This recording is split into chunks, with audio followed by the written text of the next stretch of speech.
Mereka pikir ini rumah suamiku.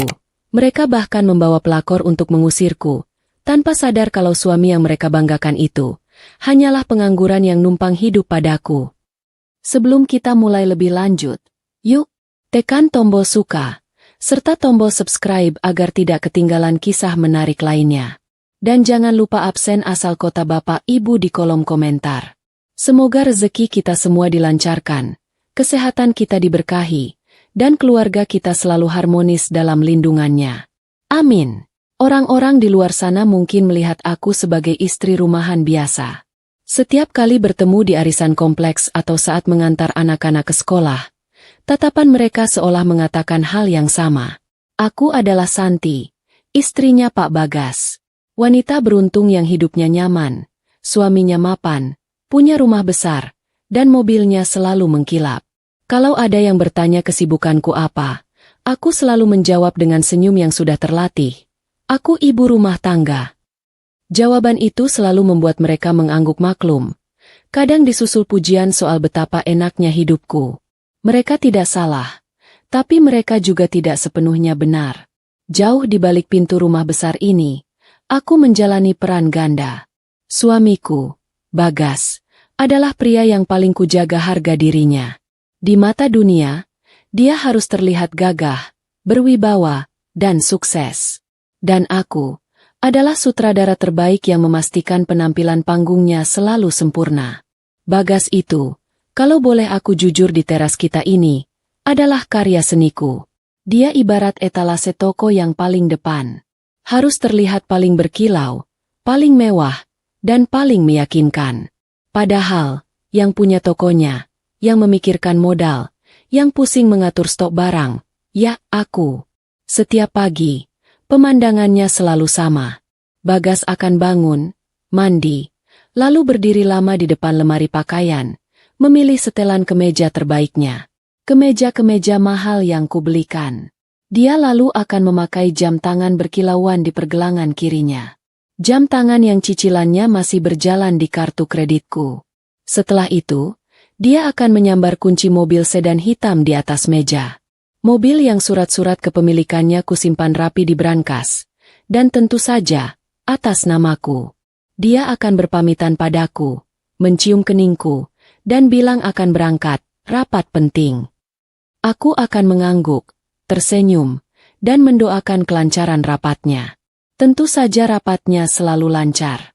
Aku tidak tahu dia, rapat, di mana. Kadang di warung kopi langganannya, bermain catur berjam-jam. Kadang di lapangan golf, menghabiskan waktu bersama teman-temannya. Kadang mungkin, aku tidak mau memikirkan kemungkinan lainnya. Yang jelas, sementara Bagas sibuk, rapat, aku sibuk kerja sungguhan. Senjataku bukan kemeja licin atau jam tangan mahal. Senjataku cuma satu, daster. Ya, daster favoritku yang warnanya sudah sedikit pudar. Sambil duduk di teras ini, ditemani teh tawar hangat, aku memantau semuanya dari satu benda kecil di tanganku. Ponsel. Dari sini aku mengurus 30 kamar kos-kosan di dekat kampus yang tidak pernah sepi. Aku mengurus 5 rumah kontrakan di pinggir kota.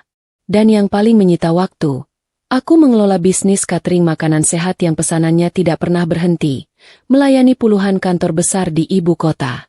Semua itu kurintis dari nol. Jauh sebelum Bagas tahu caranya memakai dasi yang rapi. Lalu, kenapa aku rela melakukan sandiwara rumit ini? Jawabannya sederhana. Dulu, aku kasihan padanya. Kami menikah karena cinta. Kami merintis semua dari bawah. Dulu, aku jualan kue basah dari pintu ke pintu. Sementara aku sibuk mengaduk adonan, Bagas sibuk menyemangatiku. Itu saja. Menyemangati. Kadang juga sibuk mengeluh kenapa kuenya tidak laku-laku. Singkat cerita, usahaku meledak. Dari kue basah, aku beralih ke catering nasi kotak, lalu nekat merambah ke bisnis properti. Uang datang seperti air bah. Aku bersyukur luar biasa. Tapi disitulah masalahnya. Semakin aku sukses, suamiku semakin tenggelam dalam rasa mindernya. Bagas adalah pria yang harga dirinya setipis tisu dibagi dua. Dia tidak bisa menerima kenyataan bahwa istrinya jauh lebih berhasil, jauh lebih kaya darinya. Dia jadi sering marah-marah tanpa alasan, membanting pintu, mengeluh aku tidak punya waktu untuknya. Padahal, dia sendiri tidak melakukan apa-apa seharian. Dia merasa tidak berguna, merasa bukan kepala keluarga. Maka, demi menjaga keutuhan rumah tangga, kuciptakan peran ini untuknya. Kuberikan dia gelar kehormatan, direktur utama fiktif, di perusahaan yang kuberi nama, Rumah Tangga Santi. Kubelikan dia semua atribut kesuksesan. Kubangun rumah besar ini. Oh, soal rumah ini, ada cerita lucunya. Saat proses membangun dulu, tentu saja aku yang bolak-balik berdiskusi dengan arsiteknya. Aku yang memilih tata letak dapur. Aku yang memilih motif keramik kamar mandi. Aku yang pusing 7 keliling menghitung biaya tukang dan material. Bagas, dia sibuk memancing. Tapi, begitu rumah ini jadi dan kami mengadakan syukuran kecil, dia dengan bangganya mengajak teman-temannya berkeliling. Dengan dada membusung, dia menepuk pilar besar di ruang tamu.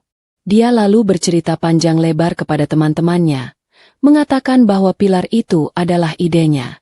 Dia bilang, dia mau pilar yang kokoh, sebagai lambang kewibawaan pemilik rumah.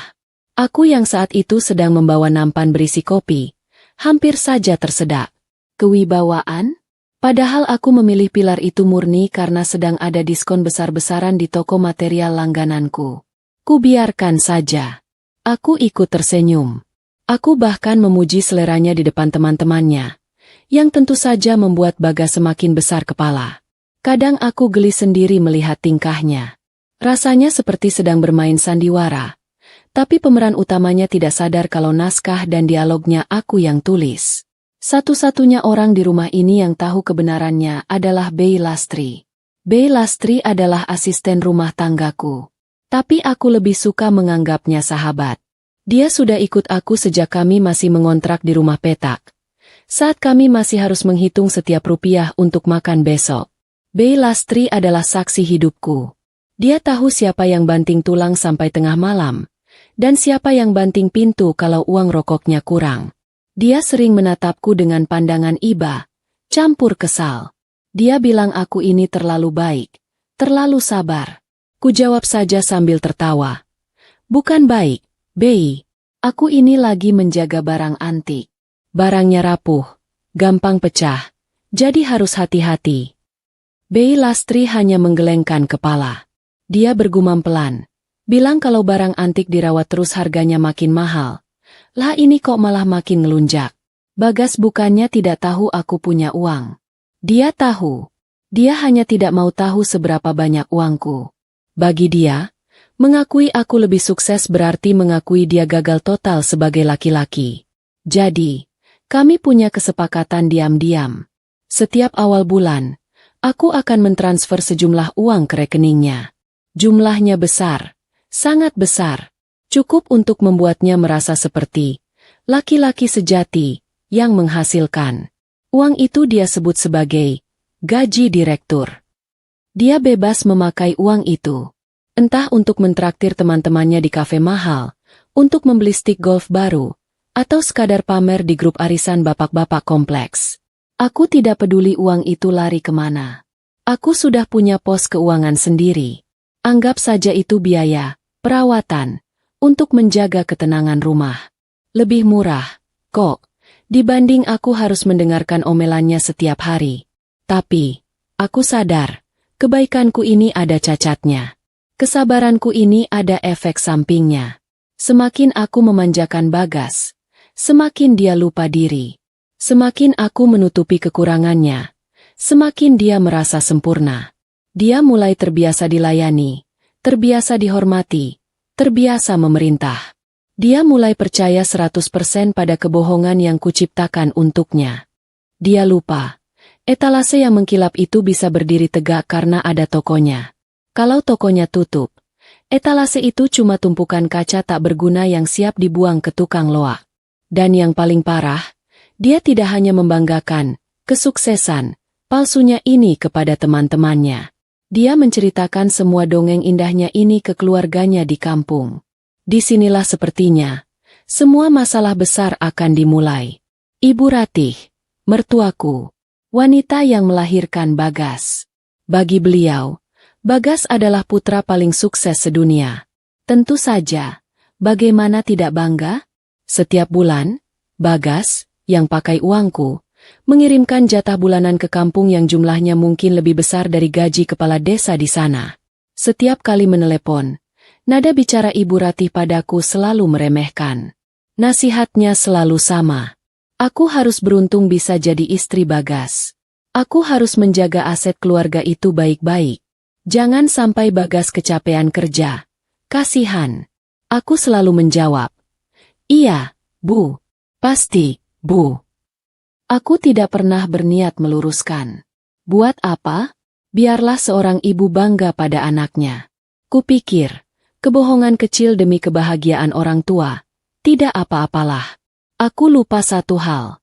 Aku lupa, kebohongan kecil yang disiram terus-menerus dengan uang dan pujian, akan tumbuh jadi pohon besar yang angkuh. Pohon yang akarnya mulai merusak pondasi rumahku sendiri. Dan pagi itu, firasatku terbukti. Ponselku yang biasanya hening di pagi hari, tiba-tiba berdering keras. Bukan dari manajer cateringku. Bukan juga dari pengurus kos-kosan. Nama yang muncul di layar adalah Ibu Mertua. Jantungku langsung berdebar. Tidak biasanya beliau menelepon pagi-pagi. Kugeser tombol hijau di layar. Belum selesai aku mengucap salam, suara Ibu Ratih di seberang sana sudah menyala. Riang, tapi penuh nada perintah yang tidak bisa dibantah.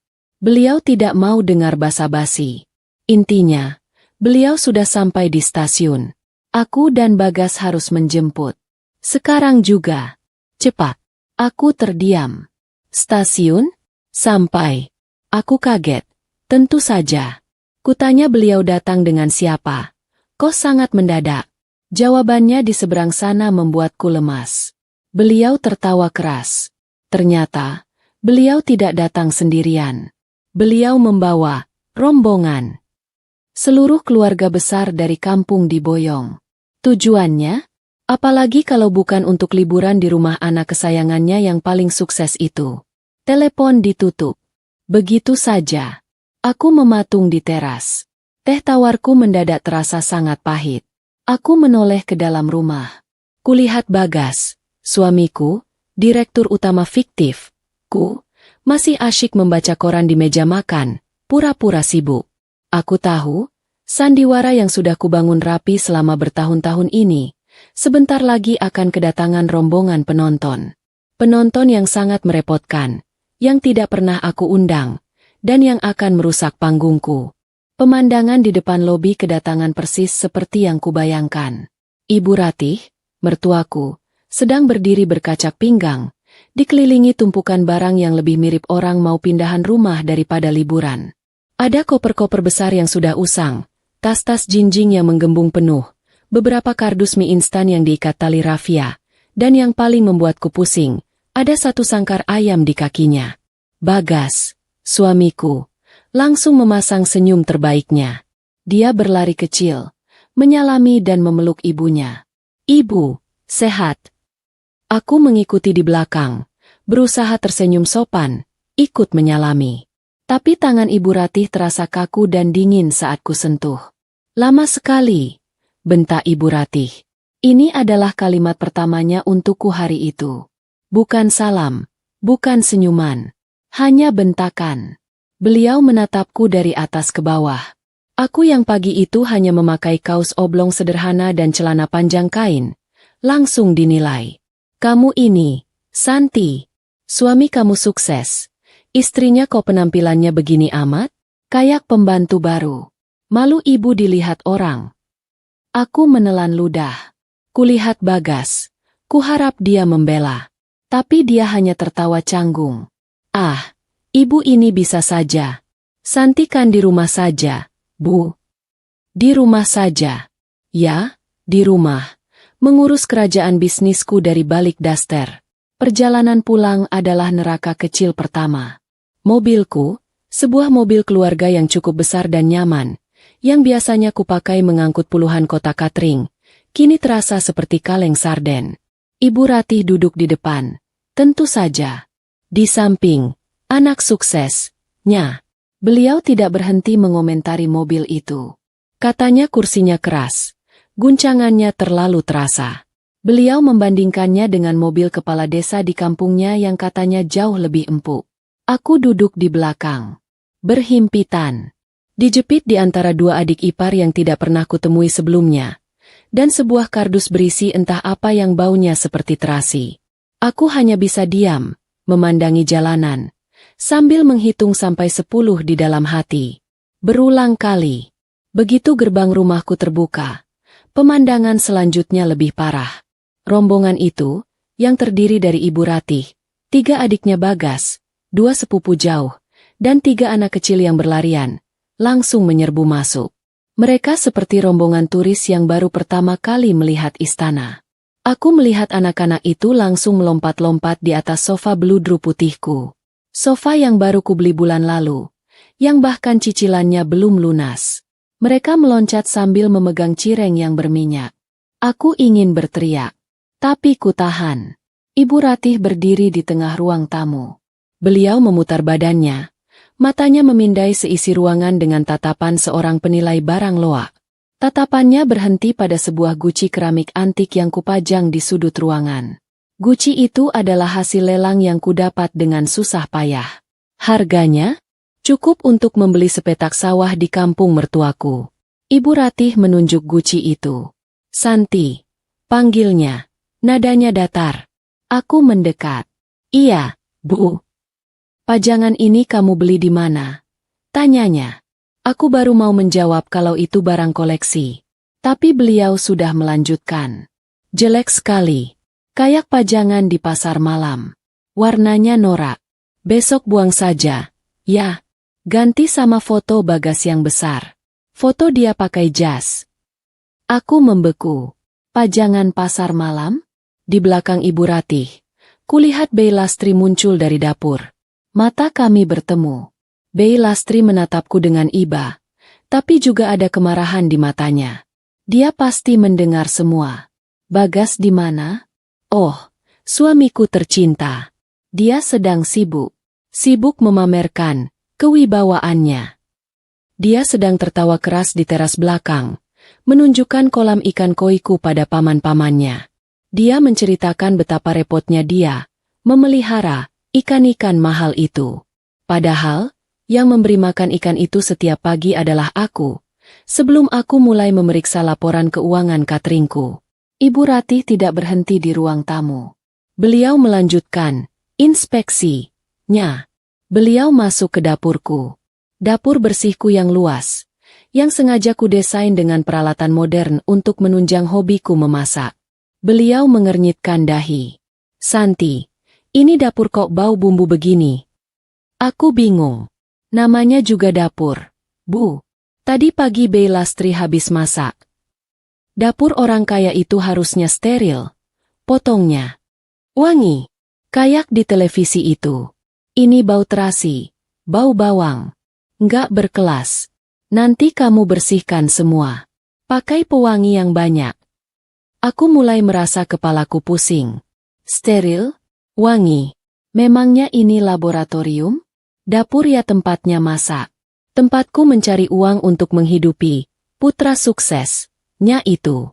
Tentu saja. Semua kalimat itu hanya berani kusimpan di dalam hati. Belum sempat aku menarik napas. Perintah pertama yang sesungguhnya datang. Santi! Teriaknya lagi dari ruang tamu. Aku harus berlari kecil menghampirinya. Iya, Bu.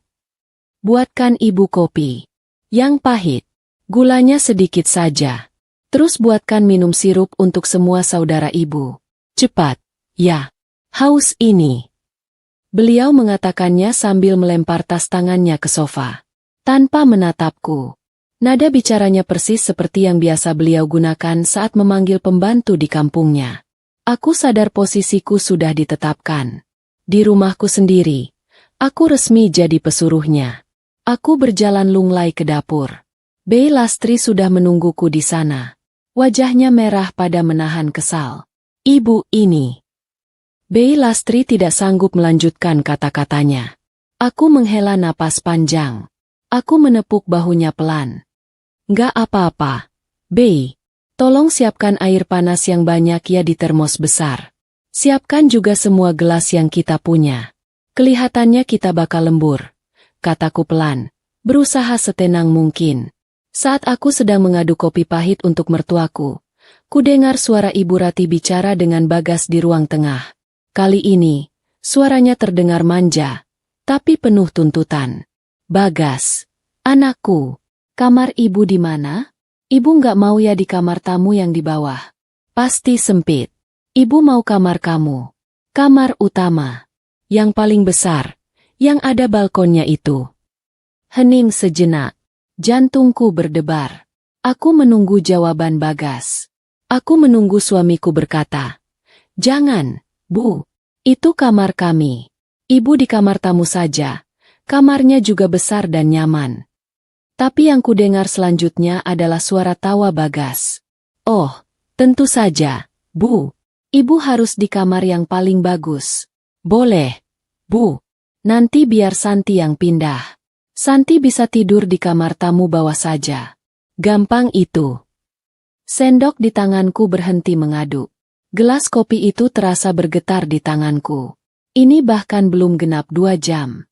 Baru 2 jam Ibu Ratih menginjakan kaki di rumahku, dan aku sudah kehilangan sofa kesayanganku, guci antikku, kehormatan dapurku, dan sekarang aku terusir dari kamar tidurku sendiri.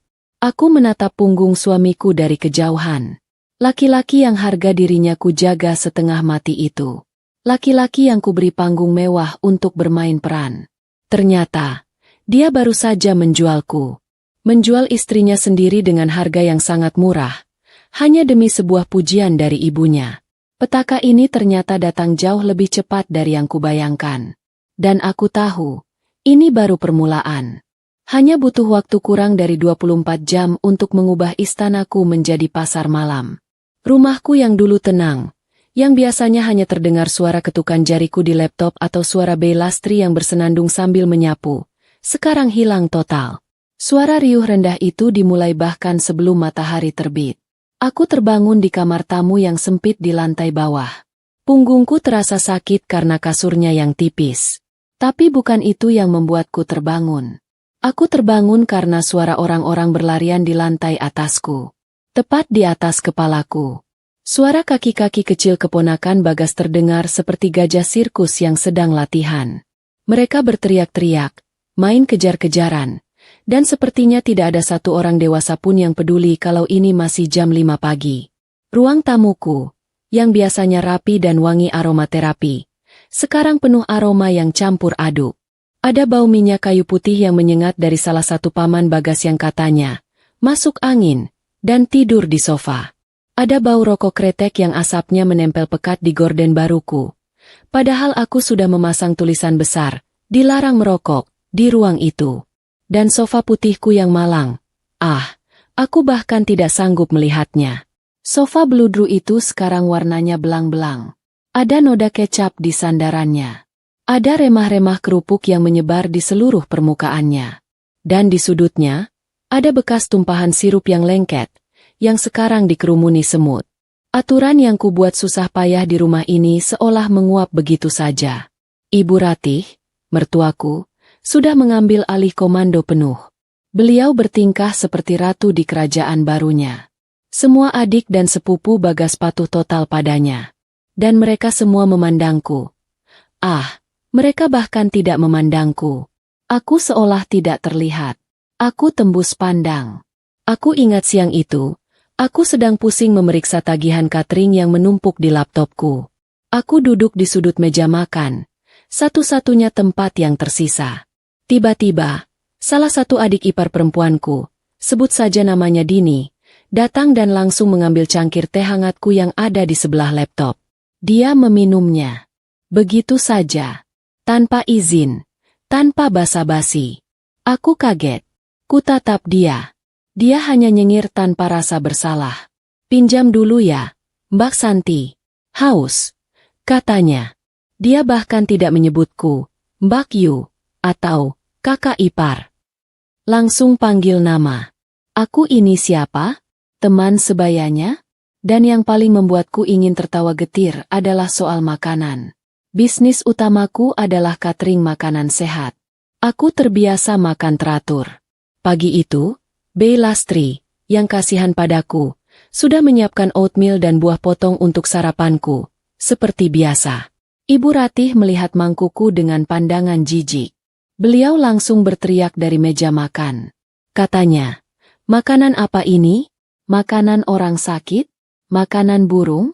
Beliau tidak mau lihat ada bubur aneh itu lagi di meja makan. Anak suksesnya, Bagas, harus makan makanan yang bergizi. Gizi versi Ibu Ratih adalah nasi uduk porsi kuli, lengkap dengan semur jengkol, dan ikan asin yang digoreng kering. Mau tidak mau, aku dan Bey Lastri harus ke pasar lagi pagi itu. Kami berbelanja bahan-bahan yang tidak pernah ada di daftar belanjaku. Dapurku yang tadinya modern dan bersih, kini penuh dengan ulekan sambal terasi dan bau ikan asin yang asapnya memenuhi seluruh rumah. Bey Lastri sampai mengeluh pelan padaku. Dia bilang saringan udara mahal di dapurku bisa-bisa rusak karena harus kerja lembur menyedot asap sebanyak itu. Lalu, di mana Bagas, suamiku tercinta? Di mana direktur utama fiktifku? Oh, dia sedang menikmati perannya. Dia duduk di kursi teras favoritku, tempatku biasa bekerja. Sekarang kursi itu didudukinya. Dia dikelilingi saudara-saudaranya, tertawa terbahak-bahak, mendengarkan semua pujian mereka. Dia merasa seperti raja sungguhan yang sedang menjamu rakyatnya. Dia bangga sekali bisa memamerkan hasil jerih payahnya selama ini. Saat aku lewat membawakan mereka nampan penuh kopi dan pisang goreng, Bagas menepuk-nepuk pundakku di depan semua orang. Dia bilang dengan nada bangga, "Bikinin kopi lagi ya, Ma. Yang mantap. Bapak-bapak ini suka kopi buatan kamu." Dia memanggilku, "Mama," tapi nada bicaranya seperti majikan pada pegawainya. Dan saudara-saudaranya memandangku dengan tatapan ya. Begitulah. Tatapan meremehkan. Aku hanyalah istri yang beruntung, yang tugasnya hanya melayani suami sukses dan keluarga besarnya. Malam hari adalah puncaknya. Aku sudah resmi terusir dari kamar utamaku. Kamar itu sekarang ditempati Ibu Ratih. Kamar tidurku, tempat pribadiku, tempatku menyimpan semua dokumen bisnisku, sekarang diacak-acak olehnya. Aku tidur di kamar tamu bawah, dekat dapur. Kamar itu sempit, dan baunya pengap karena tadinya dipakai untuk gudang sementara menyimpan stok bahan catering. Sepanjang malam, aku tidak bisa tidur. Bukan hanya karena kasurnya yang keras, tapi karena suara tawa dan obrolan dari lantai atas tidak berhenti. Mereka sepertinya sedang bermain kartu sambil berteriak-teriak. Suara televisi di ruang keluarga juga menyala keras sekali, menayangkan acara dangdut sampai lewat tengah malam. Aku memeluk lututku di kegelapan kamar sempit itu. Rumah ini kubangun dengan keringatku. Setiap batanya, setiap jengkal keramiknya, adalah hasil kerja kerasku. Dan sekarang, aku menjadi tamu di rumahku sendiri. Aku menjadi pembantu gratis bagi mereka. Aku melihat ke arah pintu. Aku bertanya-tanya dalam hati. Ini baru hari kedua. Berapa lama lagi aku harus menahan semua ini? Aku belum sadar bahwa kekacauan ini barulah awal. Ibu Ratih ternyata membawa kejutan lain yang jauh lebih busuk daripada sekadar bau terasi di dapurku. Rasanya hening itu seperti apa? Rumahku, istanaku yang dulu tenang, kini sudah 100% berubah wujud. Aturan yang kubuat susah payah selama bertahun-tahun, hancur lebur hanya dalam hitungan hari. Jadwal makanku berantakan. Jadwal kerjaku? Jangan ditanya. Aku bahkan tidak sempat membuka laptopku. Ponselku yang biasanya ramai orderan catering, sekarang kubiarkan tergeletak di meja samping tempat tidur sempitku di kamar tamu. Aku tidak punya tenaga untuk bekerja. Tenagaku habis untuk melayani. Ruang tamuku sekarang punya banyak fungsi. Pagi hari, ruang itu jadi tempat sarapan massal. Mereka makan sambil menonton kartun dengan suara super keras. Remah-remah nasi dan kerupuk bertebaran di atas karpet buluku. Siang hari, ruang itu jadi tempat tidur-tiduran. Paman-paman Bagas tidur mendengkur di sofa, lengkap dengan iler yang membekas di bantal-bantal sofa mahalku. Malam hari, tempat itu berubah jadi arena main gaple. Dan kamar mandiku, kamar mandi. Dulu, itu adalah tempat pribadiku. Tempatku berendam air hangat pakai sabun wangi untuk melepas lelah setelah seharian bekerja. Sekarang, antreannya mengular kayak antrean pembagian sembako. Aku bahkan sudah tidak berani menaruh alat mandiku di sana. Sabun mahalku ludes dalam 2 hari. Sampoku yang khusus untuk perawatan rambut, dipakai keramas oleh semua orang, termasuk anak-anak kecil yang menggunakannya seperti mainan busa. Ada satu hal yang membuatku ingin menangis sambil tertawa. Handukku.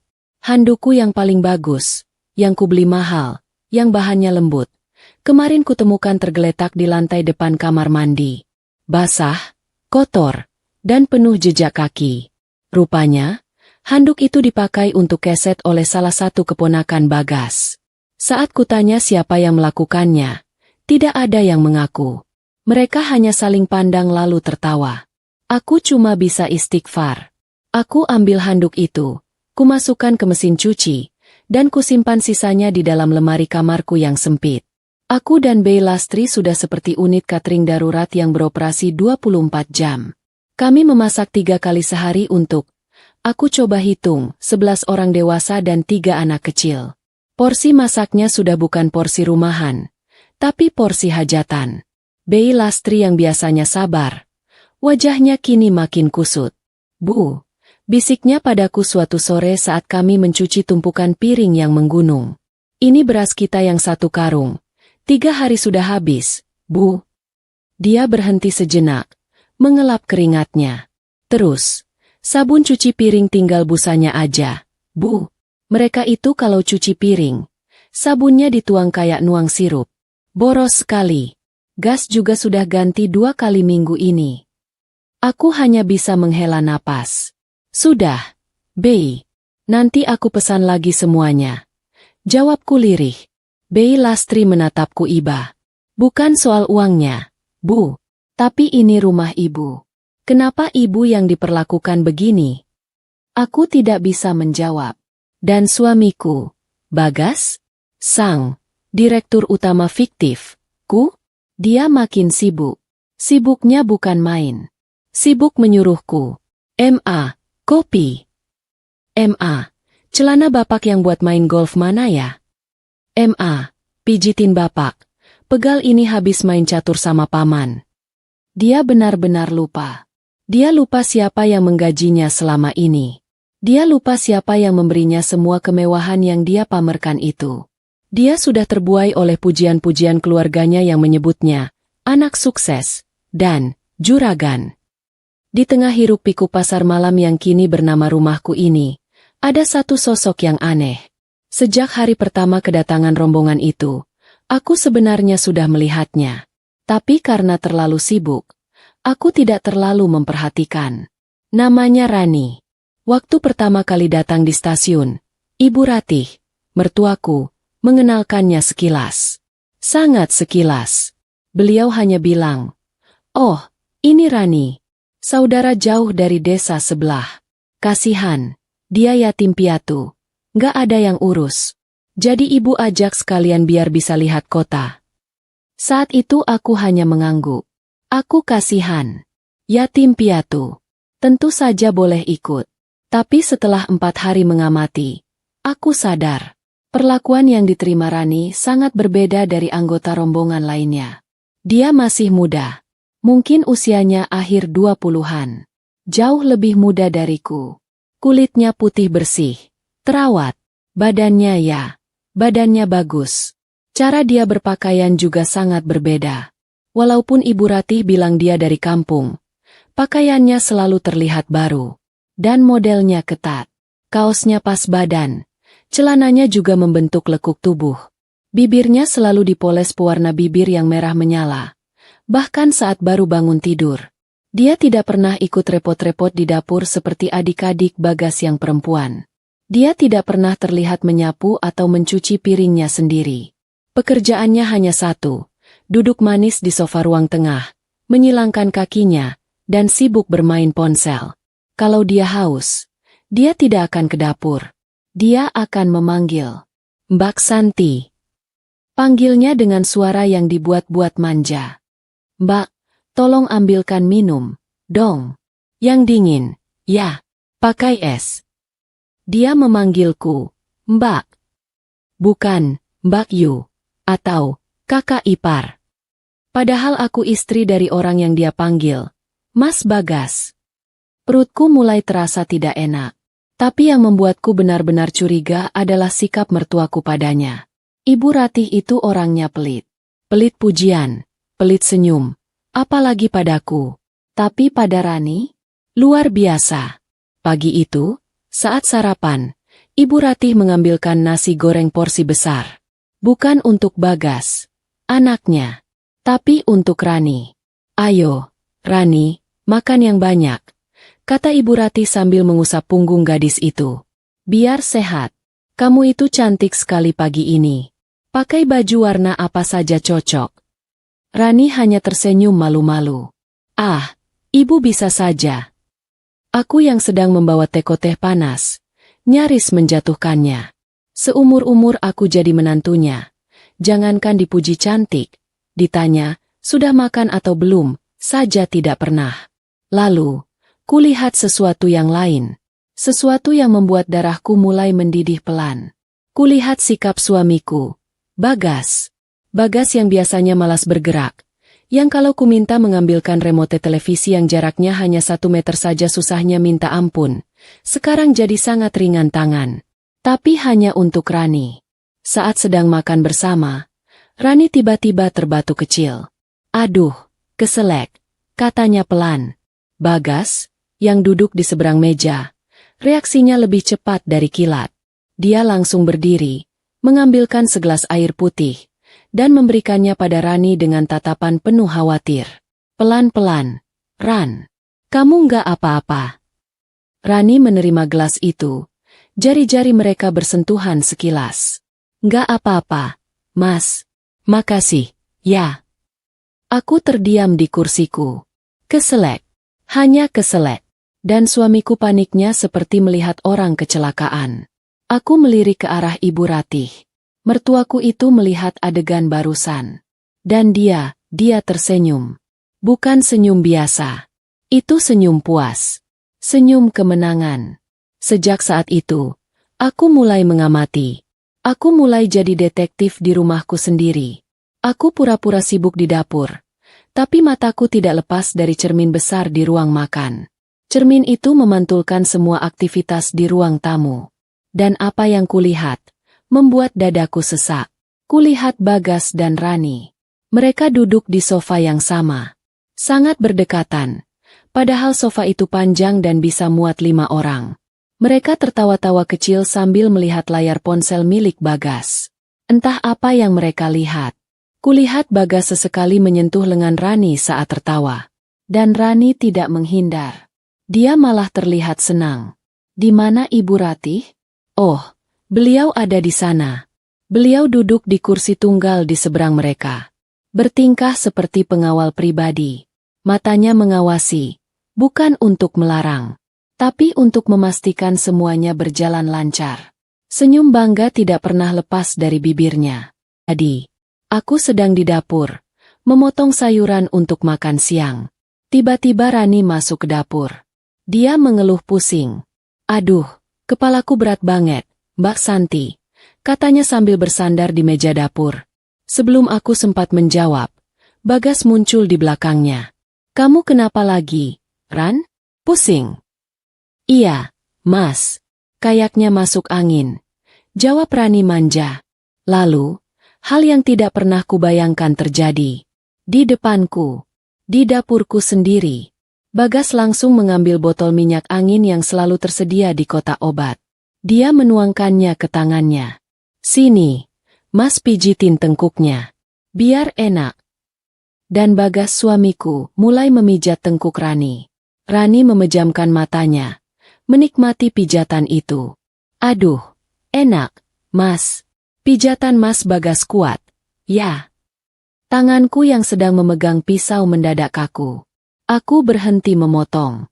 Seluruh tubuhku gemetar. Selama ini, kalau aku mengeluh pegal karena seharian mengurus bisnis, Bagas selalu bilang dia capek. Dia tidak bisa memijat. Tapi sekarang, untuk seorang saudara jauh, dia begitu ahli, begitu bersemangat. Aku ingat sesuatu. Sesuatu yang membuat semuanya jadi masuk akal. Beberapa bulan lalu, Bagas tiba-tiba minta uang tambahan. Jauh lebih besar dari gaji direkturnya yang biasa. Aku ingat aku bertanya untuk apa. Dia bilang, dengan nada sedikit kesal, bahwa dia ada proyek baru di kampung yang butuh modal. Dia bilang aku tidak perlu tahu detailnya. Sebagai istri, tugasku hanya mendukung. Aku, bodohnya, percaya. Aku yang sedang sibuk mengurus tender catering besar, langsung mentransfer uang itu tanpa banyak tanya. Aku hanya ingin dia diam dan tidak menggangguku bekerja. Sekarang aku sadar. Uang itu, keringatku, jangan-jangan, proyek baru itu adalah gadis ini? Jangan-jangan, uangku dipakai oleh Ibu Ratih dan Bagas untuk merawat Rani di kampung? Untuk membelikannya baju-baju baru, perawatan kulit, dan mempersiapkannya? Lalu mereka membawanya ke sini, ke rumahku. Ini bukan kunjungan keluarga. Ini bukan invasi biasa. Ini adalah rencana kudeta yang terorganisir. Mereka membawanya ke jantung pertahananku. Mereka ingin aku melihatnya. Mereka ingin aku tersiksa pelan-pelan. Aku menatap pisau di tanganku. Lalu aku menatap tengkuk Rani yang sedang dipijat mesra oleh suamiku. Tiba-tiba, Ibu Ratih muncul di pintu dapur. Beliau pasti mendengar semua obrolan itu. Beliau menatapku dengan tatapan mengejek. "Santi," katanya. Nadanya dingin. "Kamu itu ngapain bengong? Sayurannya nggak kamu potong? Rani lagi sakit itu. Kamu masakin yang enak. Buatkan sup ayam jahe. Cepat." Bagas bahkan tidak menoleh padaku. Dia masih sibuk dengan tengkuk Rani. Pagi itu, aku sadar. Aku tidak sedang berhadapan dengan mertua yang menyebalkan atau ipar yang tidak tahu diri. Aku sedang berhadapan dengan komplotan penipu. Komplotan yang menjadikan suamiku sebagai boneka, dan menjadikan aku sebagai target yang harus disingkirkan. Dan Rani, gadis yatim piatu yang malang itu, adalah peluru yang mereka siapkan untuk menembakku. Tanganku masih gemetar memegang pisau. Adegan Bagas memijat tengkuk Rani di dapurku tadi masih terbayang jelas. Suara mertuaku yang memerintahku membuat sup ayam jahe terdengar seperti dengungan lebah yang menyakitkan di telingaku. Tapi, seperti robot yang sudah diprogram, aku bergerak. Aku mencuci ayam. Aku mengupas jahe, menggepreknya dengan sedikit lebih keras dari yang seharusnya. Setiap geprekan, aku membayangkan wajah suamiku, wajah mertuaku, dan wajah gadis licik itu. Setengah jam kemudian, sup ayam jahe yang panas dan wangi itu tersaji di meja. Rani sudah duduk manis di meja makan, ditemani Ibu Ratih yang mengipasinya, seolah dia putri raja yang sedang sakit parah. Aku meletakkan mangkuk sup itu di depan Rani. "Makasih ya, Mbak Santi," katanya dengan suara yang dibuat lemah. Suara yang sama sekali tidak terdengar seperti orang sakit. Lebih mirip ejekan yang dibungkus bludru. Aku tidak menjawab. Aku hanya menatapnya. Ibu Ratih langsung menyela. "Kamu itu ditanya kok diam saja? Nggak sopan. Sana, ambilkan kerupuk. Rani, kan suka makan pakai kerupuk." Aku berbalik badan, berjalan ke dapur untuk mengambil stoples kerupuk. Saat itulah aku mendengarnya. Ibu Ratih berbisik pada Rani, tapi cukup keras untuk kudengar. "Sabar ya, Ran. Sebentar lagi, kamu nggak perlu lagi lihat mukanya yang asem itu. Kamu yang akan jadi ratu di sini." Aku berhenti melangkah. Stoples kerupuk di tanganku terasa berat. Ratu. Mereka sedang menyiapkan ratu baru. Sejak hari itu, posisiku di rumah ini resmi berubah. Aku bukan lagi Bu Santi. Aku bukan lagi istri direktur utama fiktif. Aku adalah Santi. Atau lebih tepatnya, Babu Santi. Tugasku bertambah 1000 kali lipat. Pagi hari, Aku dan Beilastri harus bangun jam 4. Bukan untuk menyiapkan cateringku, tapi untuk menyiapkan sarapan rombongan sirkus ini. Mereka tidak mau sarapan roti atau sereal. Mereka mau nasi uduk, lontong sayur, atau bubur ayam komplet. Dan yang paling membuatku pusing, selera mereka berbeda-beda. Ibu Ratih mau buburnya kental, tidak pakai kacang. Salah satu paman Bagas mau lontongnya pakai telur rebus, tapi tidak mau pakai nangka. Keponakan-keponakan Bagas hanya mau makan mie instan goreng, dan harus aku yang memasakkan, tidak mau Beilastri. Aku, Santi, pemilik 30 kamar kos dan catering 5 kantor besar, kini menghabiskan pagiku berdebat soal tingkat kematangan mie instan. Lucunya, suamiku, Bagas, ikut-ikutan. Dia yang dulu kubuatkan sarapan sehat selalu protes. Kini, dia makan nasi uduk 2 piring penuh dengan lahapnya. Dia bahkan berani memerintahku di depan keluarganya. Sambelnya kurang pedas ini, katanya sambil mengacungkan sendok. Bikinin lagi yang lebih mantap. Aku hanya menatapnya. Laki-laki ini. Apa dia sudah lupa caranya memegang ulekan? Setelah sarapan, penderitaan belum berakhir. Tumpukan cucian kotor mereka sudah menggunung seperti bukit. Mesin cuciku yang biasanya hanya bekerja 2 hari sekali, kini harus berputar dari pagi sampai sore. Dan mereka tidak peduli. Baju ganti dipakai hanya 2 jam, lalu dilempar begitu saja ke keranjang cucian. Beilastri sampai menangis diam-diam di pojok ruang cuci. Dia kasihan padaku. Tapi dia lebih kasihan pada mesin cuci yang baru kami beli itu. Bu, katanya sambil memilah baju. Ini daster adiknya Pak Bagas. Luntur. Kena kemeja putih bapak yang paling mahal. Aku hanya menghela napas. Sudah. Bi, rendam pakai pemutih. Kalau tidak bisa, ya buang saja. Aku sudah tidak peduli lagi soal kemeja mahal. Harga diriku sudah terinjak-injak. Apalah arti selembar kemeja? Pekerjaanku yang sebenarnya? Bisnisku? Hancur. Manajer cateringku meneleponku berkali-kali. Dia bilang ada masalah besar dengan salah satu vendor sayuran. Aku tidak bisa berpikir. Bagaimana aku bisa memikirkan tagihan vendor?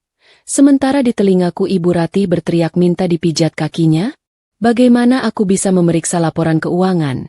Sementara di depan mataku, Rani dan Bagas sedang tertawa-tawa di teras. Minum es kelapa muda yang tadi pagi kusuruh Beilastri beli di pasar? Ya, Rani, bintang utama dalam drama ini. Dia benar-benar diperlakukan seperti putri. Dia tidak boleh menyentuh pekerjaan apapun. Alasannya? Kata Ibu Ratih. Rani itu lagi dijaga. Calon. Ibu Ratih tidak pernah melanjutkan kalimatnya. Beliau hanya akan tersenyum penuh arti ke arahku. Lalu, tibalah malam yang meruntuhkan segalanya. Aku sudah sangat lelah. Punggungku rasanya mau patah. Aku tidur di kamar tamu bawah yang sempit. Kamar yang dulu kugunakan sebagai gudang stok bahan kering catering. Baunya apek, dan kasurnya tipis sekali. Aku baru saja mau memejamkan mata. Saat aku sadar, ponselku mati. Dan pengisi daya ponselku, yang khusus untuk bisnis, tertinggal di kamar utamaku. Di laci meja riasku. Dengan langkah berat, aku naik ke lantai 2. Aku berjalan di lorong yang gelap menuju kamarku. Kamarku sendiri. Betapa lucunya. Aku harus berjalan mengendap-endap di rumahku sendiri. Kulihat pintu kamar utamaku sedikit terbuka. Tadinya, kukira Ibu Ratih yang tidur di sana, sesuai permintaannya di hari pertama. Aku mengetuk pelan. Bu, Ibu, ini Santi. Tidak ada jawaban. Yang ada hanya suara dengkuran halus. Bukan dengkuran Ibu Ratih yang biasanya keras seperti mesin diesel. Aku mendorong pintu itu pelan. Dan apa yang kulihat, membuat darahku berhenti mengalir. Kamarku. Wanginya berbeda. Bukan lagi wangi aromaterapi lavender yang menenangkan. Kamarku kini beraroma parfum melati yang manis dan menusuk. Parfum yang selalu dipakai Rani. Dan di atas ranjangku. Ranjang king size yang kubeli dengan bonus proyek pertamaku. Tempatku beristirahat. Tempatku menangis. Tempatku menyusun rencana bisnis. Di atas ranjang itu, bergelung di bawah selimut sutraku, adalah Rani. Dia tidur dengan pulasnya. Sangat pulas. Dia bahkan memakai salah satu baju tidur satinku yang paling bagus. Baju tidur yang Bagas belikan untukku saat kami ulang tahun pernikahan dulu. Kakiku lemas. Aku bersandar di kusen pintu. Mau apa kamu? Suara serak Ibu Ratih tiba-tiba muncul dari kegelapan di sudut kamar. Beliau ternyata duduk di kursi baca di pojok, seperti penjaga. Aku mau ambil pengisi daya, Bu. Tertinggal di laci. Kataku gemetar. Ibu Ratih mendengus. Beliau berdiri, menghalangi pandanganku ke arah ranjang. Kenapa? Gak suka kamu lihat Rani tidur di situ? Aku diam. Mulutku terkunci. Dia itu lagi gak enak badan. Lanjut Ibu Ratih. Nadanya penuh ejekan. Dia bilang kasur di kamar tamu bawah itu keras. Bikin punggungnya sakit semua. Kasihan. Dia anak yatim piatu. Gak pernah tidur di kasur enak. Kamu ngalah sedikit. Kan gak apa-apa? Toh kamu cuma istri. Toh, kamu, istri. Kalimat itu menamparku lebih keras daripada tamparan fisik. Pandanganku liar mencari. Aku panik. Kalau Rani di kamarku. Ibu Ratih berjaga di sini. Lalu Bagas di mana? Jantungku berdebar kencang. Jangan-jangan mereka. Mataku lalu tertuju pada sofa panjang di depan televisi di dalam kamar. Sofa yang biasanya kupakai untuk membaca buku. Di sana, meringkuk seperti anak anjing kedinginan. Suamiku. Dia tidur di sofa. Di dalam kamarnya sendiri. Dia rela tidur meringkuk di sofa, demi memberikan ranjang utamanya untuk Rani.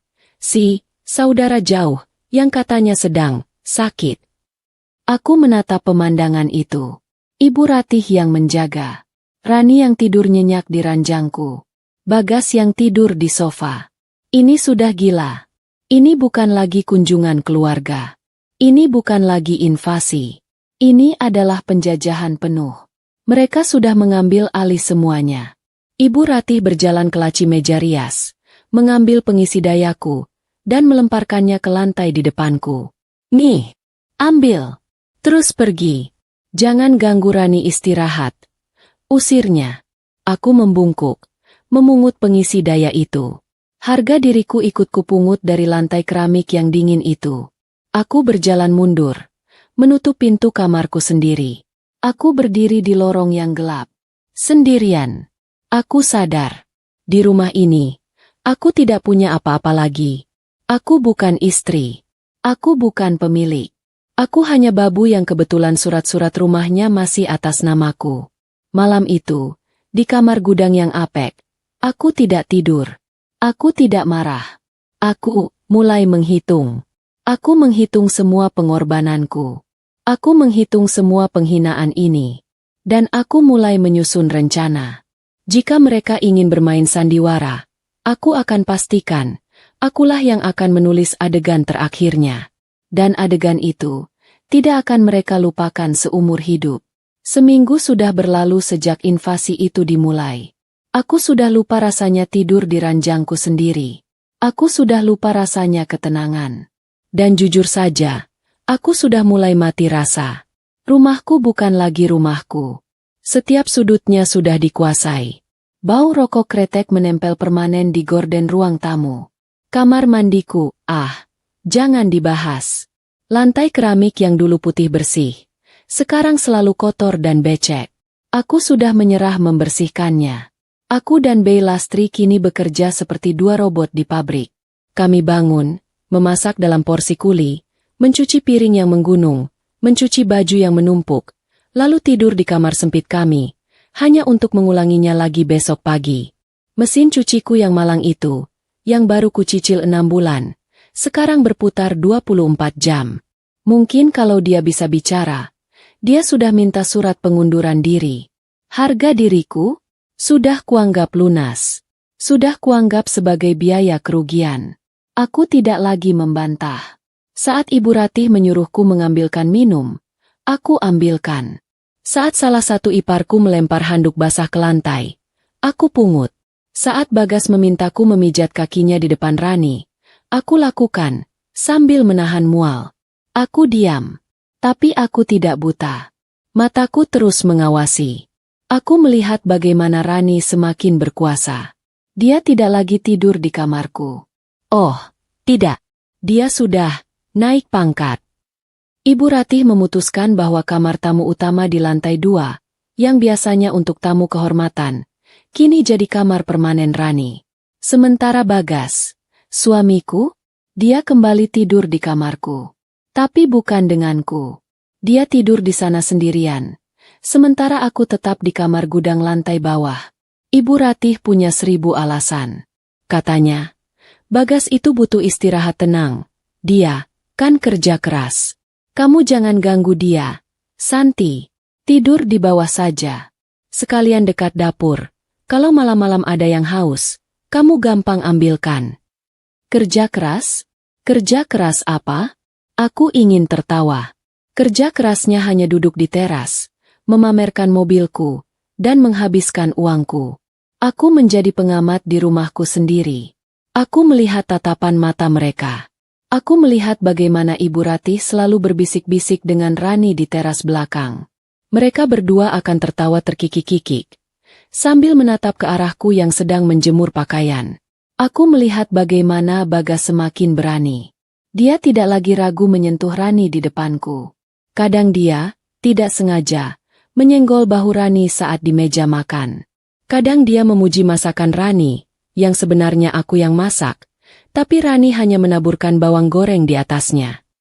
Wah, masakanmu enak sekali, Ran. Calon istri idaman, kata Bagas suatu hari. Ibu Ratih langsung menimpali. Jelas, Rani itu paket lengkap. Cantik, muda, nurut, gak kayak. Ibu Ratih melirikku. Gak kayak yang lain. Kaku, tua, gak bisa dandan. Aku hanya terus mengunyah nasiku. Rasanya seperti mengunyah kerikil. Tapi, mereka lupa satu hal. Mereka lupa, di rumah ini ada satu orang lagi selain aku yang matanya selalu terbuka. Seseorang yang mereka anggap tidak ada. Sama seperti mereka menganggapku tidak ada. B. Lastri. B. Lastri adalah sahabatku. Kesetiaannya tidak pernah luntur. Dan karena dia dianggap hanya pembantu, dia bisa bergerak bebas. Dia bisa mendengar apa yang tidak bisa kudengar.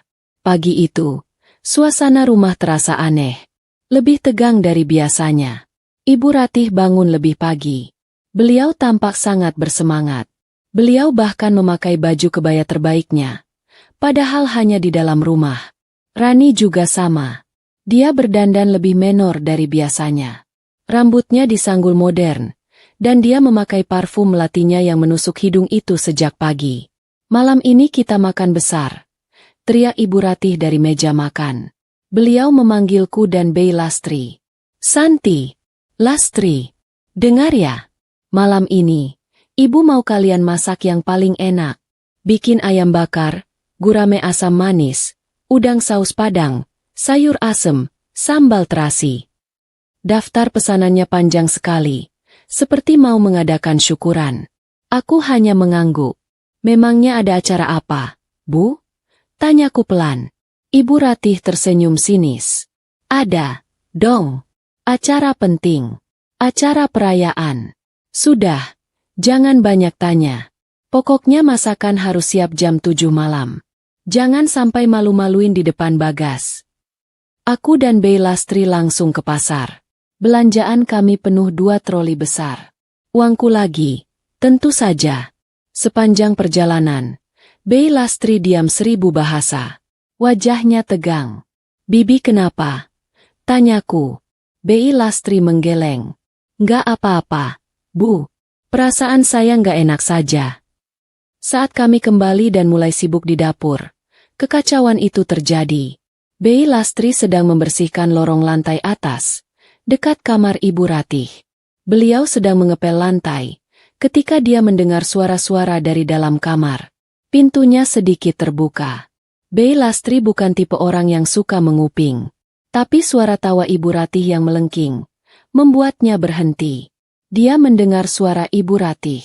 Dia mendengar suara Rani yang manja. Dan dia mendengar suara Bagas. Suamiku ada di dalam kamar ibunya bersama Rani. Bei Lastri membeku di tempatnya.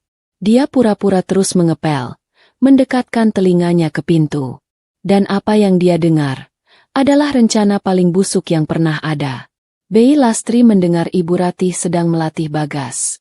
Ibu Ratih berkata, "Nanti malam, pas kita semua lagi makan enak, kamu ngomong, gas. Kamu harus tegas. Kamu itu kepala keluarga." Lalu Bei Lastri mendengar suara Bagas yang ragu-ragu. "Tapi, Bu, Santi kenapa?"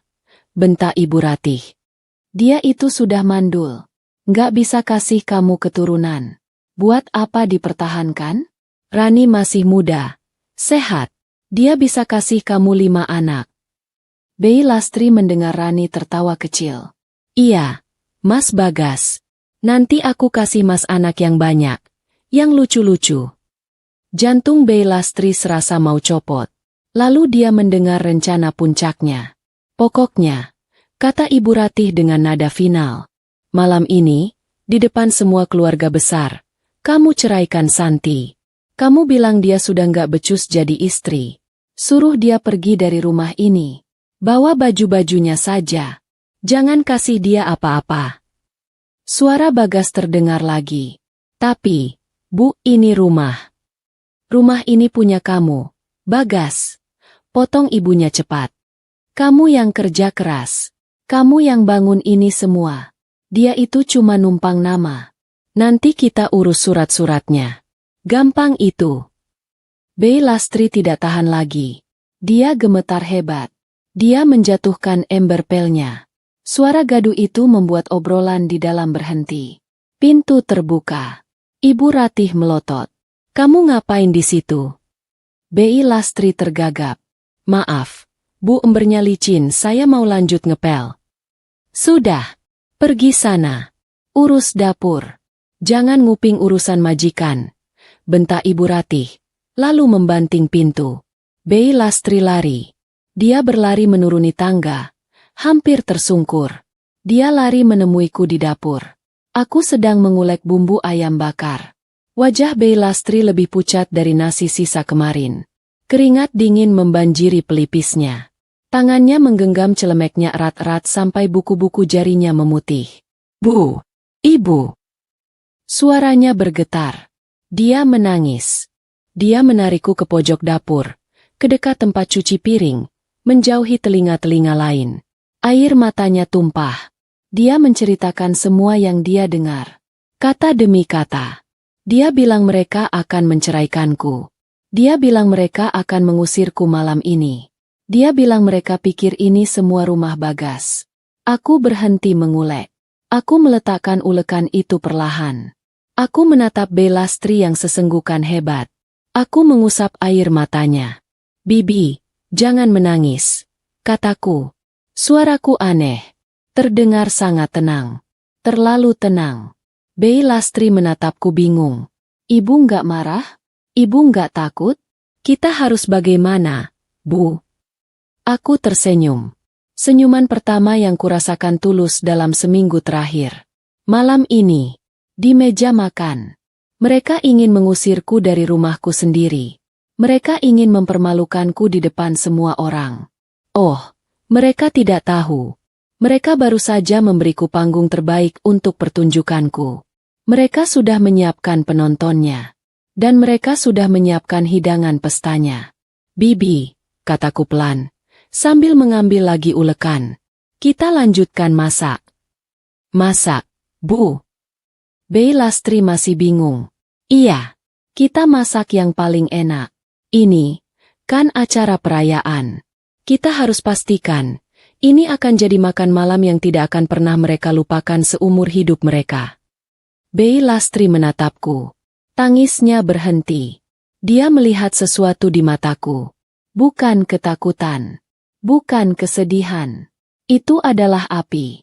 Dan di dapurku yang berbau bumbu ayam bakar itu, aku mulai menyusun naskah untuk adegan terakhirku. Tepat pukul 7 malam.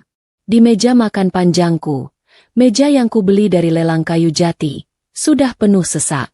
Pemandangan di atasnya luar biasa meriah. Aroma ayam bakar bumbu rujak yang pekat berpadu dengan wangi gurame asam manis. Udang saus padang yang merah menyala tersaji di piring terbesar. Sayur asem, sambal terasi, lalapan segar, dan kerupuk udang semuanya lengkap. Ini bukan sekadar makan malam. Ini adalah pesta. Pesta yang mereka minta, pesta yang kubuat, dan pesta yang akan mereka bayar mahal. Ibu Ratih duduk di kursi utama. Kursi kepala keluarga. Tentu saja. Beliau sudah memakai kebaya terbaiknya, yang entah kapan beliau siapkan. Wajahnya dipoles bedak tebal, bibirnya merah menyala, dan senyumnya senyumnya adalah senyum kemenangan yang paling menyebalkan yang pernah kulihat. Rani duduk di sebelah kanan Bagas. Posisinya sudah jelas. Dia adalah calon nyonya rumah yang baru. Dia memakai gaun yang agak terbuka, dan dia tidak henti-hentinya bersandar manja di lengan suamiku. Dan Bagas, suamiku, direktur utama fiktif, Dia terlihat gelisah. Kemeja batik mahal yang kupilihkan untuknya tampak basah di bagian ketiak. Dia terus-menerus berdeham. Dia melirik ibunya, lalu melirik Rani, lalu melirikku sekilas dengan tatapan yang sulit kuartikan. Takut, tapi juga sombong. Semua keluarga besarnya yang lain hanya bertindak sebagai penonton bayaran. Mereka bertepuk tangan riuh saat melihat hidangan tersaji. Mata mereka berbinar-binar melihat makanan gratis dan mewah. Aku dan Bey Lastri berdiri di sisi ruangan. Seperti dua pelayan yang menunggu perintah. Mereka mulai mengambil nasi. Ibu Ratih yang pertama, disusul Rani, lalu Bagas. Mereka makan dengan rakus. Suara sendok dan garpu beradu dengan piring adalah satu-satunya musik di ruangan itu. Mereka memuji masakanku. Wah, ayam bakarnya mantap, kata salah satu paman. Udangnya ini, bumbunya pas, timpal yang lain. Ibu Ratih tersenyum bangga, seolah dialah yang memasak semua ini. Tentu saja, di rumah anak saya, semua harus nomor satu, katanya, sambil menyuap sepotong besar ikan ke mulutnya. Aku hanya diam memperhatikan. Kunikmati pemandangan itu. Pemandangan orang-orang yang sedang melahap makan malam terakhir mereka di rumahku. Makanan yang kubeli dengan uangku. Dimasak di dapurku. Disajikan di atas piring-piringku. Di tengah kerakusan mereka, Bey Lastri bergeser mendekat padaku.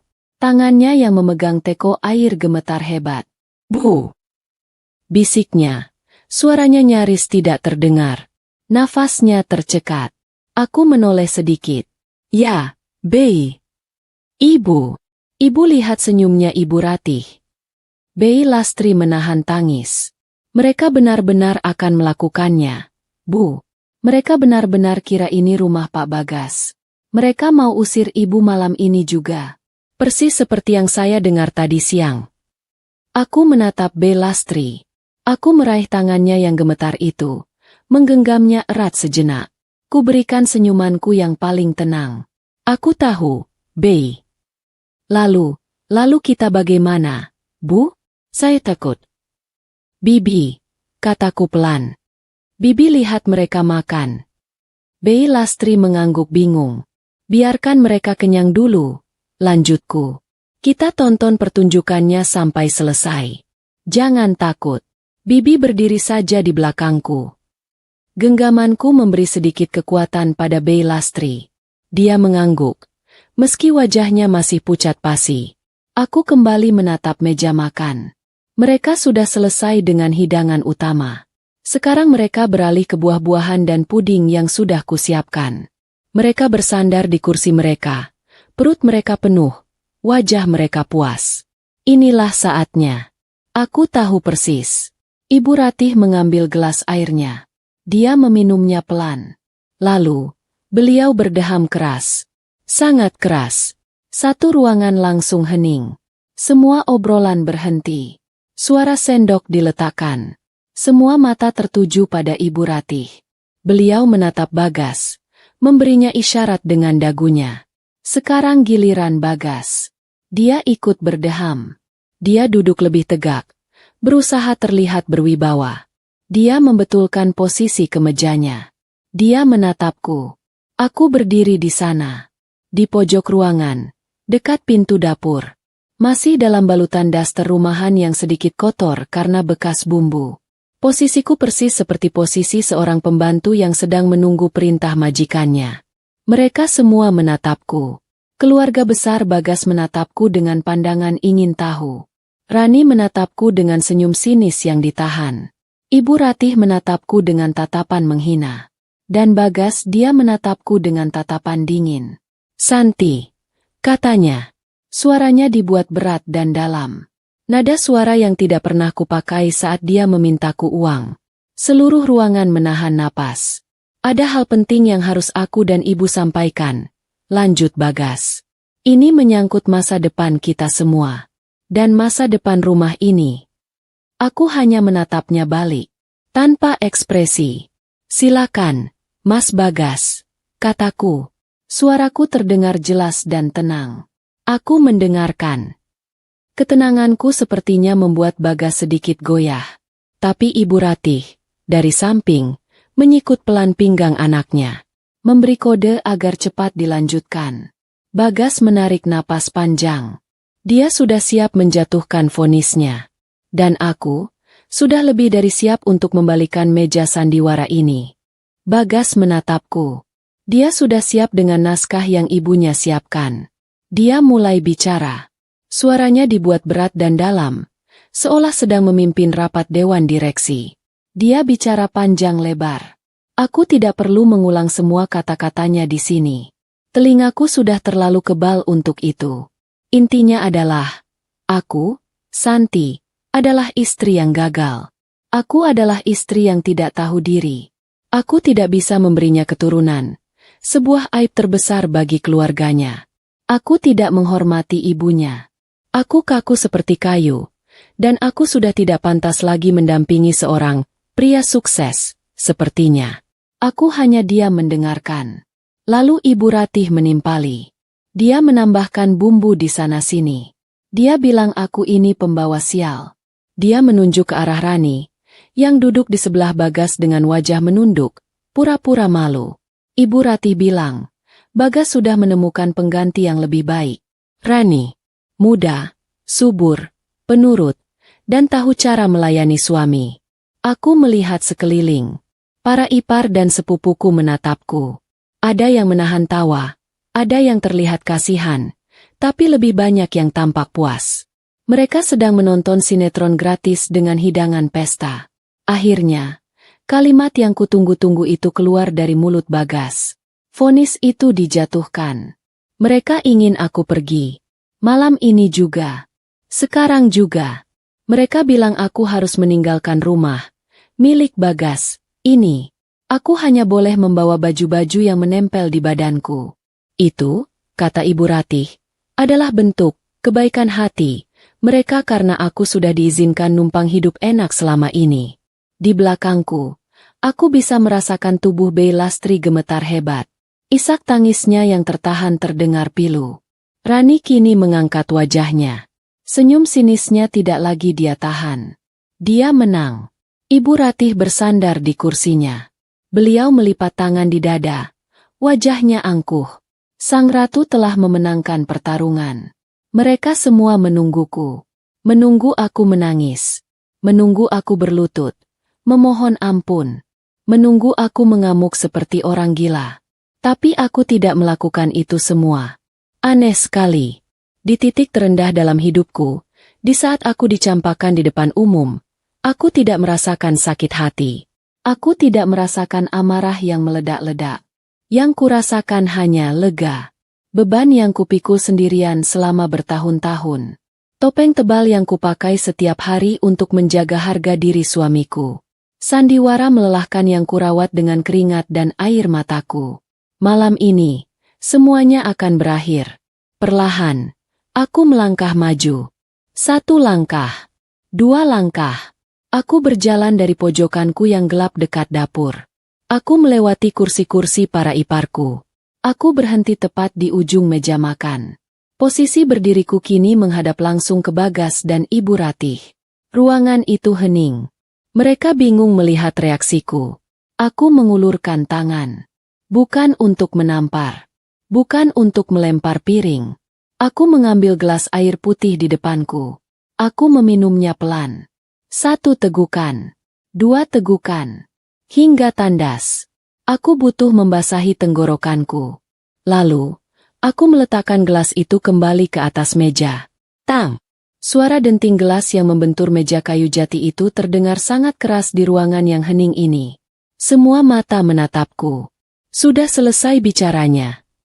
Suaraku terdengar tenang. Sangat tenang. Bahkan aku sendiri kaget mendengarnya. Ibu Ratih membentak. Dia bilang aku tidak sopan. Sudah diusir masih berani bertanya. Aku tidak memandangnya. Aku menatap lurus ke mata Bagas. Laki-laki yang kucintai, yang kutinggikan derajatnya, yang kini menatapku seperti sampah. Aku tersenyum. Senyuman pertama yang benar-benar tulus dalam 2 minggu terakhir.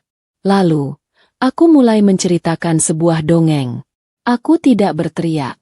Aku hanya bercerita. Aku ceritakan dongeng tentang seorang istri bodoh yang bekerja banting tulang. Seorang istri yang merintis bisnis catering dari nol, yang pusing mengurus 30 kamar kos, dan yang baru saja membeli 5 rumah kontrakan lagi. Aku ceritakan dongeng tentang seorang suami yang hebat. Suami yang sibuk rapat di warung kopi.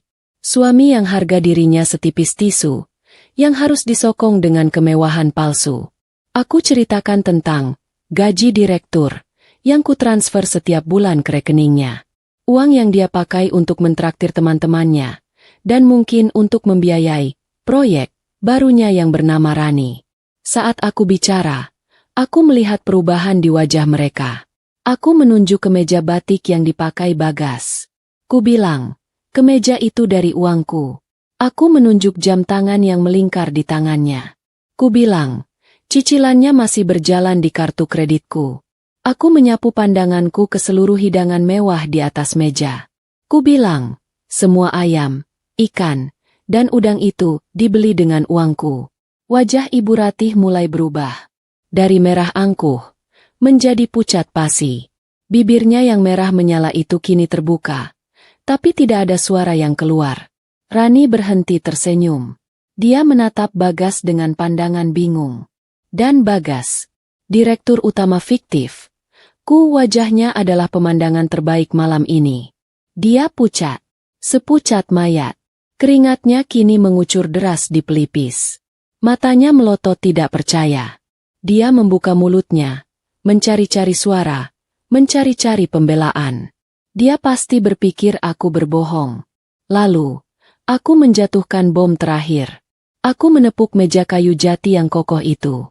Aku bilang pada mereka, bahwa rumah ini, rumah mewah 2 lantai yang mereka kira milik Bagas, rumah yang mereka kuasai seenaknya.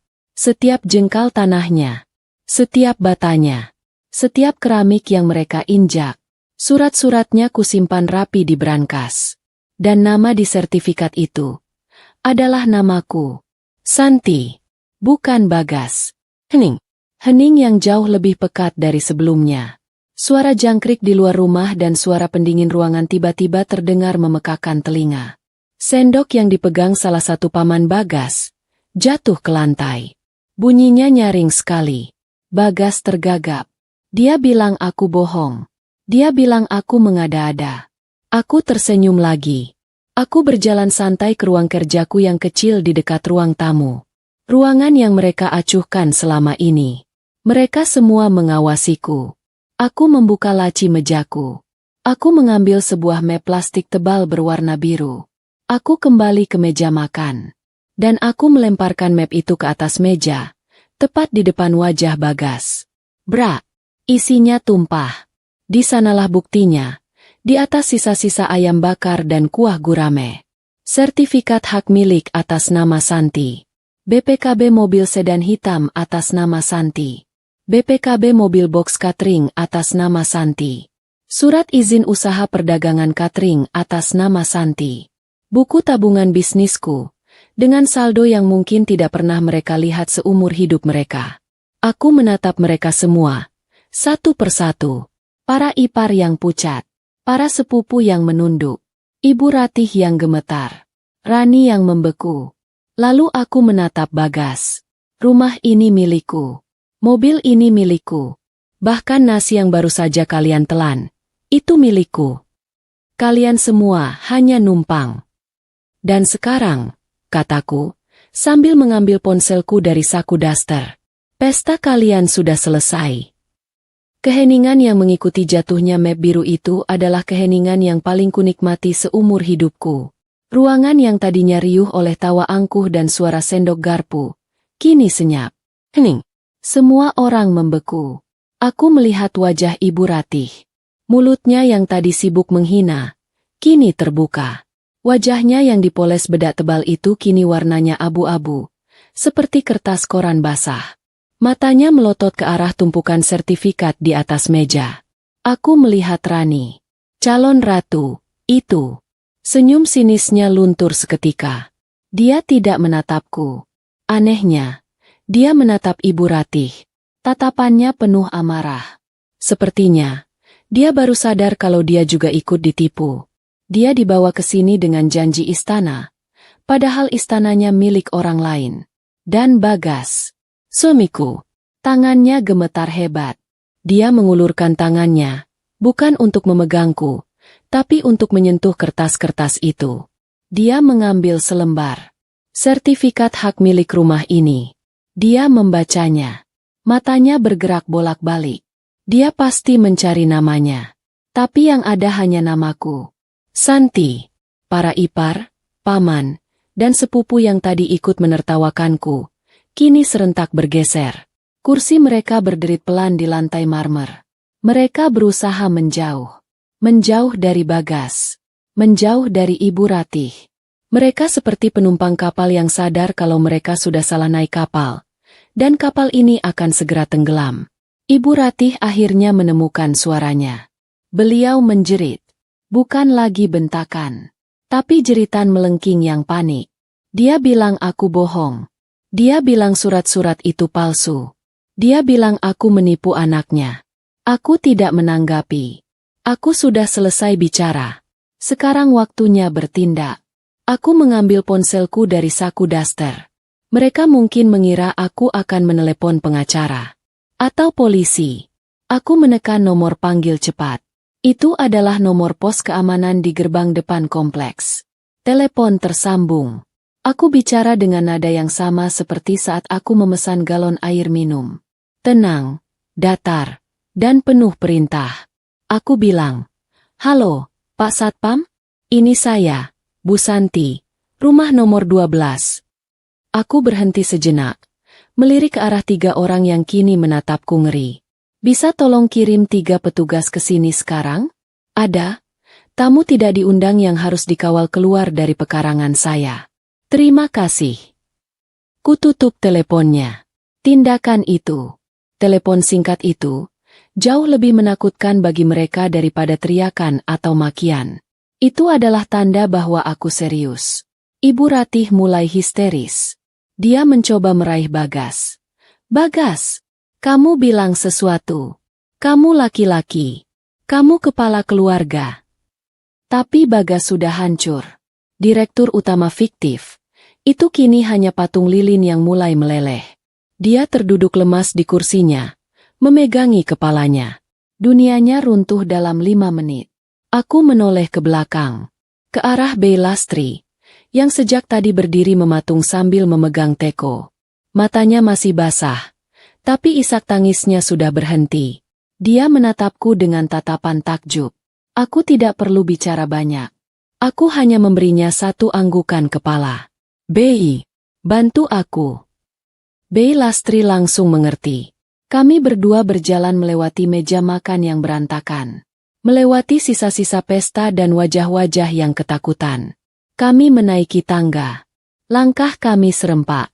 Tujuan pertama, kamarku. Kamar utamaku, yang sudah diinvasi Rani. Aku membuka pintunya. Aroma parfum melatinya yang menusuk hidung, langsung menyambutku. Aku berjalan ke lemari, membukanya. Di sanalah baju-bajuku yang mahal tergantung, berdesakan dengan gaun-gaun ketat milik Rani. Kutarik koper besar milik Rani dari bawah ranjang. Kubuka. Aku tidak melipat. Aku tidak memilah. Dengan kedua tanganku, aku menyapu bersih semua pakaian Rani dari lemari. Baju tidurnya, alat riasnya yang berserakan di meja riasku, sepatu hak tingginya. Kucabut juga spray yang dia tiduri. Kulempar semua ke dalam koper itu. Bei Lastri melakukan hal yang sama di kamar tamu yang ditempati Ibu Ratih. Dia mengemasi daster-daster, kebaya, dan semua barang-barang mertuaku. Kami menyeret koper-koper itu ke lorong atas. Di bawah, aku bisa mendengar mereka mulai panik. Suara Ibu Ratih memanggil-manggil namaku. Aku berdiri di puncak tangga. Bei Lastri di sampingku. Di bawah sana, di ruang depan, Ibu Ratih, Bagas, dan Rani mendongak. Aku menatap koper Rani yang ada di kakiku. Koper besar berwarna merah muda yang norak. Lalu, aku menendangnya. Koper itu meluncur. Melompati dua anak tangga. Lalu berguling. Deuge! Deuge! Deuge! Brak! Koper itu mendarat dengan keras di lantai marmer di bawah. Terbuka. Dan sebagian isinya tumpah keluar. Rani menjerit. Aku mengambil koper Ibu Ratih. Ku lempar. Deuge! Deuge! Brak!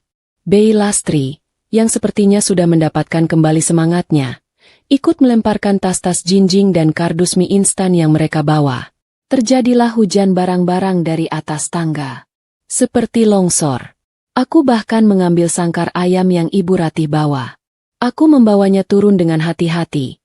Aku tidak punya masalah dengan ayamnya, dan meletakkannya di dekat pintu. Aku dan Bei Lastri menuruni tangga. Melangkah dengan tenang, melewati puing-puing barang bawaan mereka. Bel pintu berbunyi. Tepat waktu.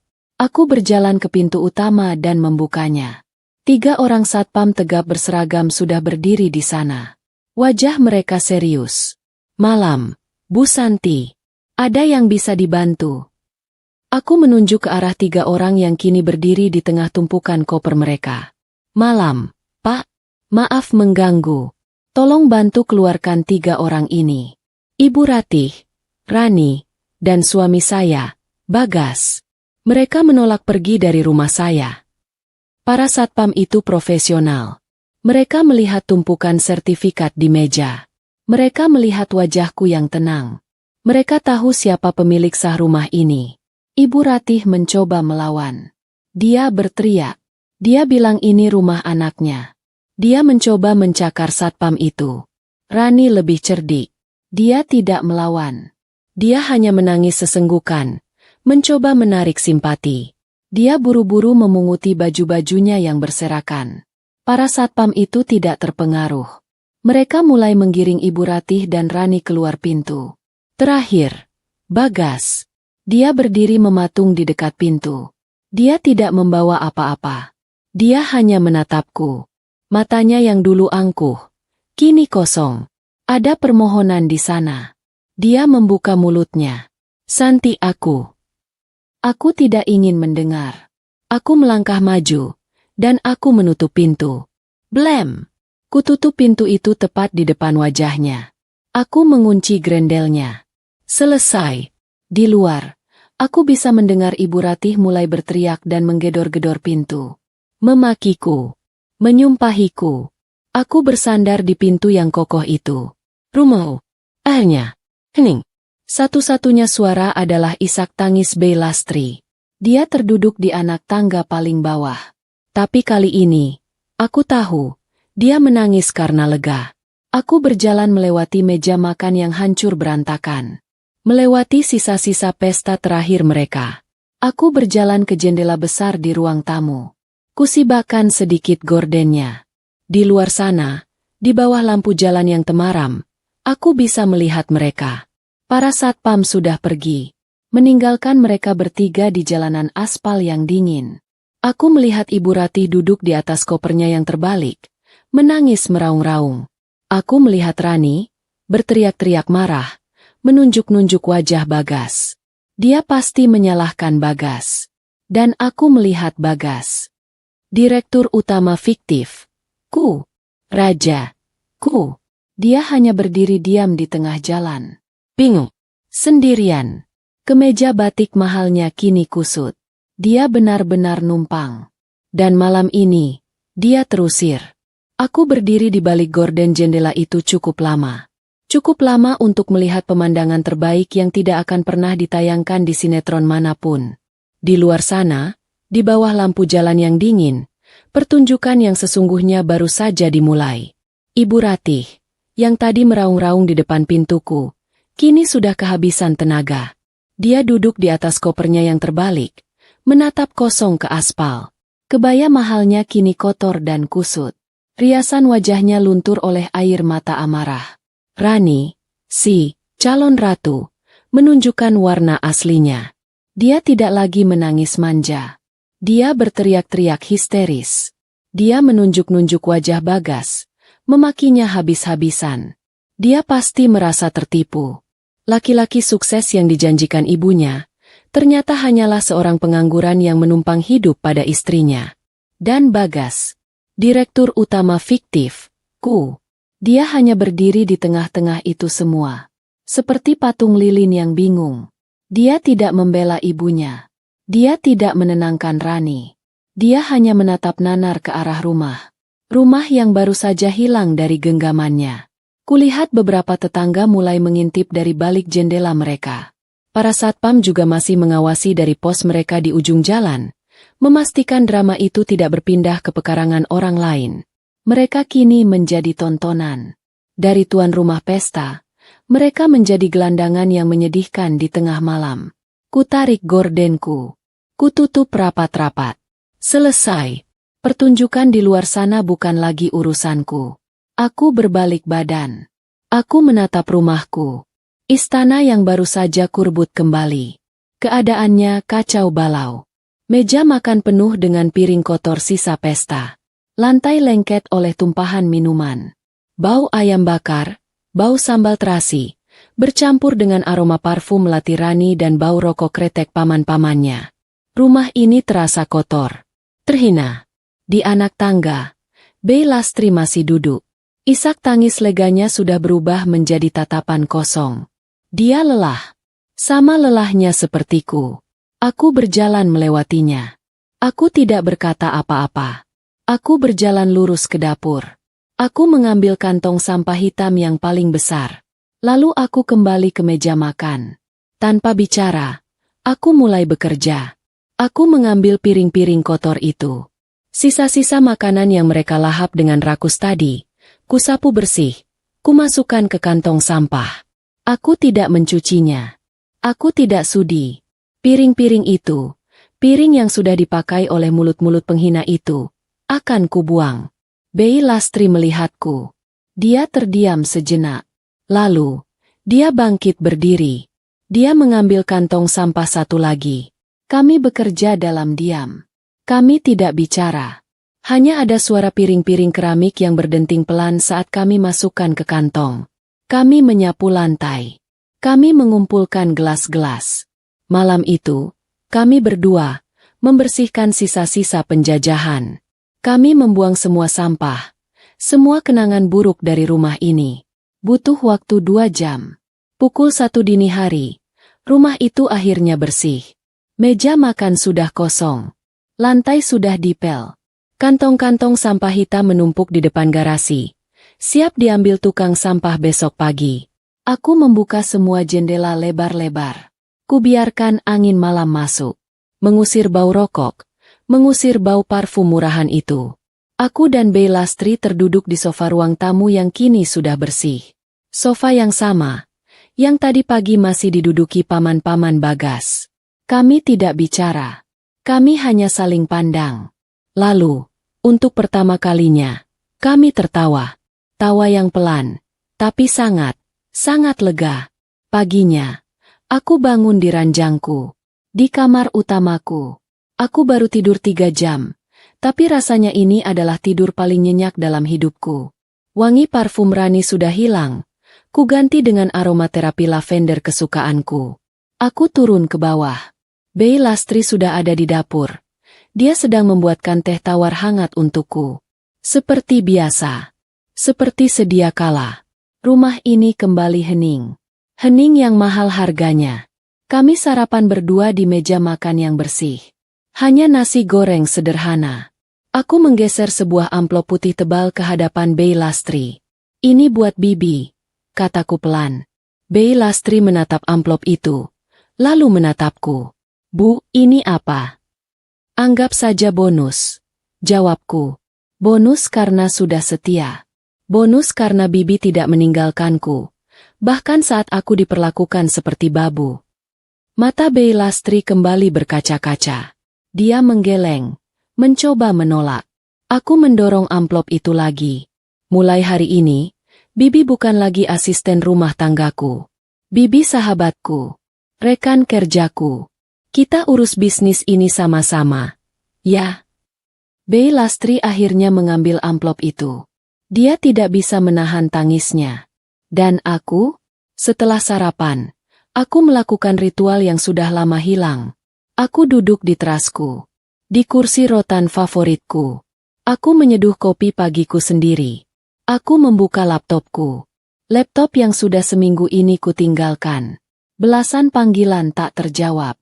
Puluhan pesan dari manajer cateringku. Aku menarik napas panjang.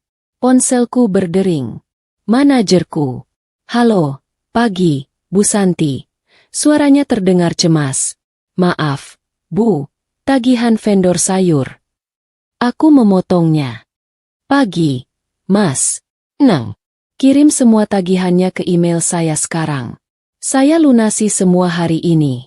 Dan tolong, siapkan rapat dengan semua kepala dapur jam 2 siang.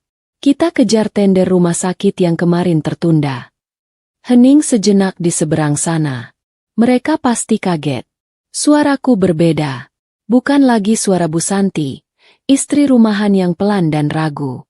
Ini suara Santi, pemilik usaha, direktur utama yang sesungguhnya. Etalase toko yang rapuh itu sudah kubuang. Sekarang, tokonya bisa terbuka lebar. Lalu, bagaimana kabar mereka? Bagas, Ibu Ratih, dan Rani? Aku tidak mencari tahu. Tapi kabar buruk selalu punya cara untuk sampai ke telingamu. Seminggu kemudian, Bei Lastri pulang dari pasar. Dia bercerita, dia dengar dari tukang sayur, yang dengar dari sepupu jauhnya, yang tinggal di kampung yang sama dengan mertuaku. Beritanya menyebar cepat. Malam itu, setelah kusir, mereka bertiga berakhir di terminal bus. Bertengkar hebat di depan umum. Rani, yang sadar dia salah bertaruh, mengambil semua sisa uang di dompet Bagas. Dia kabur. Entah kemana.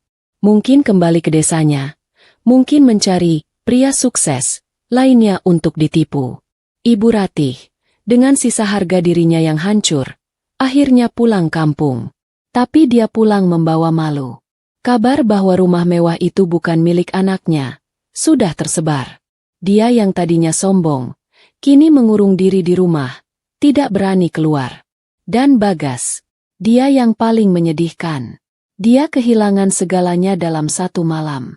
Istri, rumah, kemewahan, dan harga dirinya. Dia mencoba menghubungi teman-teman, rapatnya, meminjam uang. Tapi teman-temannya sudah tahu cerita yang sebenarnya. Bahwa dia hanya pengangguran yang menumpang pada istrinya. Tidak ada yang mau meminjaminya uang. Terakhir ku dengar, dia terlihat bekerja serabutan. Menjadi calo tiket di terminal yang sama tempat dia ditinggal Rani. Aku menutup laptopku. Aku menatap taman di depan rumahku. Rumputnya perlu dipotong. Aku menyeruput kopiku. Rasanya nikmat sekali. Di jalanan depan rumahku, aku melihat anak-anak kompleks bersepeda. Suara tawa mereka terdengar riang. Rumahku akhirnya kembali tenang, hening, dan damai. Ini adalah istanaku. Dan sang ratu, kini sudah duduk kembali di singgasananya.